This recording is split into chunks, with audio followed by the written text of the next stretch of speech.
एक व्यक्ति की घरेलू हालत सही नहीं रहती है।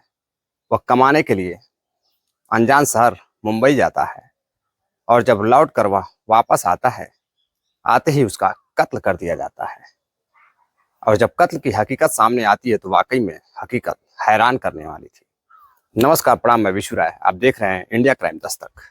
आते हैं आज की कहानी पर। आज की कहानी बिहार के मुंगेर की है। मुंगेर में एक परिवार रहता था, रंजीत का परिवार। रंजीत के परिवार में उसके पिताजी, उसका छोटा भाई और उसकी बहन, उसकी माताजी रहते थे। रंजीत पढ़ाई कंप्लीट करने के बाद रोजगार की तलाश में लग जाता है। दरअसल उसके परिवार की जो हालत रहती है वह काफ़ी गई गुजरी रहती है। भाई 18 साल का रहता है, अभी वह पढ़ाई कर रहा होता है और रंजीत बड़ा भाई रहता है घर का। रंजीत के कंधे पर काफ़ी बोझ रहता है।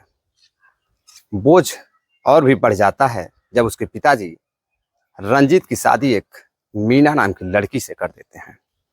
मीना बेहद ही देखने में खूबसूरत लड़की रहती है। अब मीना से उसकी शादी हो जाती है। कई महीनों तक दोनों काफ़ी खुश रहते हैं, लेकिन दोनों के बीच पैसों को लेकर झगड़े होने लगते हैं। अब रंजीत परेशान हो जाता है और बात जाहिर सी थी, रंजीत शादी करके लाया था। अगर वो अपनी पत्नी को साजो सामान खरीद कर नहीं दे सकता है तो फिर आखिर उसने शादी ही क्यों की। अब रंजीत इन्हीं सभी बातों को लेकर परेशान रहता था। रंजीत एक दिन एक दोस्त से बात करता है और मुंबई कमाने के लिए चला जाता है। और जब मुंबई कमाने के लिए चला जाता है और कुछ दिनों बाद, करीब 4 से 5 महीने बाद जब वह घर लौटता है, अगले ही दिन उसकी लाश एक गांव के पास एक गटर में मिलती है। कुछ लोग उस लाश को देखते हैं, सूचना देते हैं पुलिस को। पुलिस मौके पे आती है और उस लाश की शिनाख्त रंजीत, जो कि मुंगेर का निवासी रहता है, मुंगेर में एक गांव पड़ता है, उस गांव का निवासी रहता है। अब पुलिस शिनाख्त करने के बाद उस लाश को पोस्टमार्टम के लिए भेज देती है, उनके घर वालों को सूचना देती है।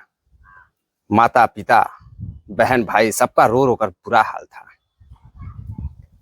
हत्या की रिपोर्ट दर्ज की जाती है अज्ञात व्यक्ति के नाम पर। अब पुलिस छानबीन शुरू करती है, लेकिन कुछ भी पता नहीं चलता है। करीब 15 दिन गुजर जाते हैं। जो बहन होती है वह काफी परेशान रहती है। पिता का रो रो कर बुरा हाल था। अब पुलिस भी परेशान थी इस केस से। पुलिस को भी खासा कुछ सबूत नहीं मिला था। लाश के सिवा, बॉडी के सिवा कोई भी सबूत कहीं से नहीं मिला। अब पुलिस को जब कुछ नहीं मिलता है तो पुलिस घर वालों पे शक करती है और घर वालों से पूछताछ शुरू करती है।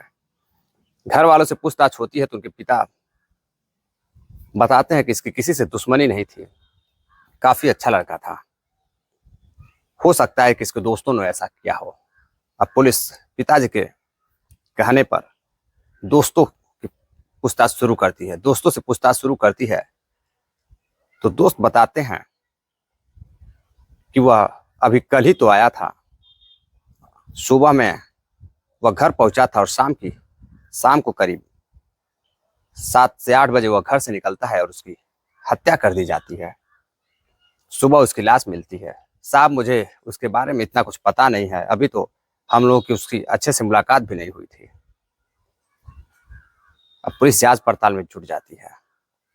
तभी पड़ोसियों से पूछताछ होती है तो एक पड़ोसी बताता है कि साहब, उसके संबंध घर में ही सही नहीं थे। उसका पति बाहर रहता था और वह अपने ससुर अपने घर में ही अवैध संबंध बनाया करती थी, ऐसा सुनने में आता है। पुलिस हैरान रह जाती है। अब पुलिस को एक कड़ी मिल गई थी, पुलिस आगे बढ़ती है उस कड़ी को लेकर। अब उसकी पत्नी को बुलाती है, पत्नी से पूछताछ करती है और जब पुलिस अपने तरीके की पूछताछ करती है तो पत्नी टूट जाती है और सारी हकीकत बयां करने लगती है। और जब वह सच बोलती है तो वाकई में वह सच सुनने के बाद लोग हैरान रह जाते हैं। उस सच में वह दर्द छुपा था, उस कत्ल का दर्द छुपा था। वह बताती है कि जब उसका पति बाहर चला गया था तो अकेला महसूस करती थी, और जब अकेला महसूस करती थी तो अपने देवर के साथ बैठकर बातें किया करती थी। इसी बीच उसका और उसके देवर के साथ काफी घनिष्ठ मित्रता हो जाती है, और धीरे धीरे दोनों एक दूसरे के प्यार में खो जाते हैं। अब दोनों संबंध बनाने लगते हैं, आए दिन संबंध बनाते थे।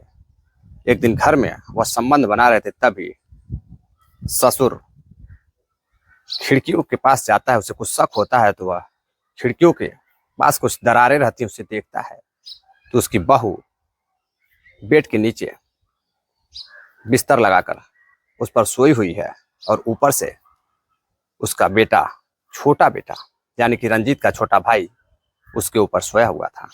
दोनों को नग्न अवस्था में पिता देख लेता है। अब पिता काफी परेशान रहता है।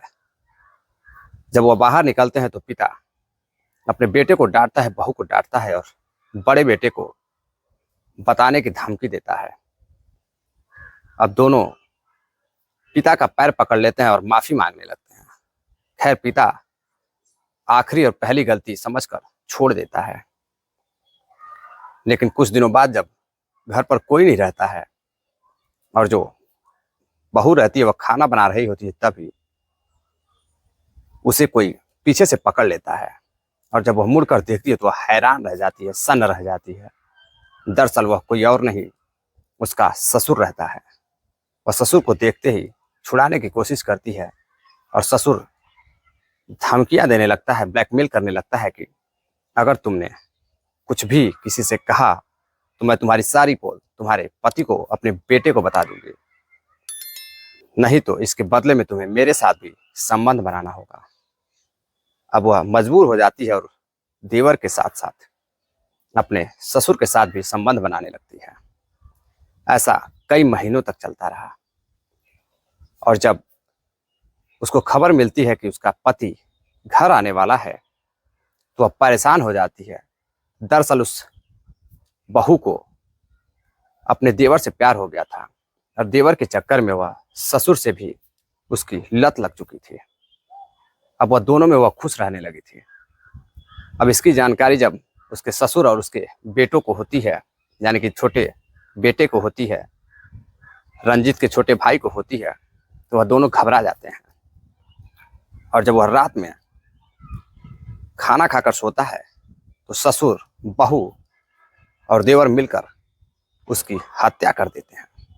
हत्या करने के बाद लाश को घर से कुछ दूर एक गटर में डाल देते हैं। गटर ऊपर से खुला रहता है। एक व्यक्ति वहां से गुजर रहा होता है, वह देखता है कि गटर खुला हुआ है, और वह उसमें झांकता है तो देखता है कि एक लाश पड़ी हुई है।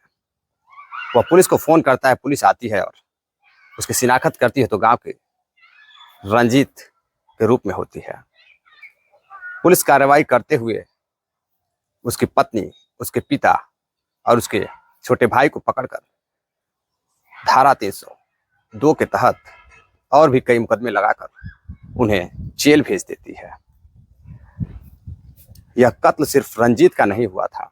दरअसल उस दिन कत्ल एक भाई के रिश्ते का, एक पिता के, एक पुत्र के रिश्ते का और एक पति पत्नी के रिश्ते का हुआ था। एक शर्मसार कर देने वाली आज की घटना। यह रिश्ता वाकई में हैरान कर देने वाला है। दरअसल इस कहानी को सुनाने का उद्देश्य आपको जागरूक करना है, सावधान करना है, ना कि किसी को परेशान करना है। मिलते हैं एक और नई कहानी के साथ। तब तक चलते चलते आप जितने भी साथी हैं, उम्मीद है कि आप लोगों को वीडियो पसंद आई होगी। वीडियो पसंद आई हो तो आप लोग चैनल को सब्सक्राइब करें, वीडियो को लाइक करें, वीडियो अच्छी लगे तो वीडियो को शेयर भी करें। मिलते हैं एक और नई कहानी के साथ। तब तक के लिए इजाजत दीजिए। नमस्कार।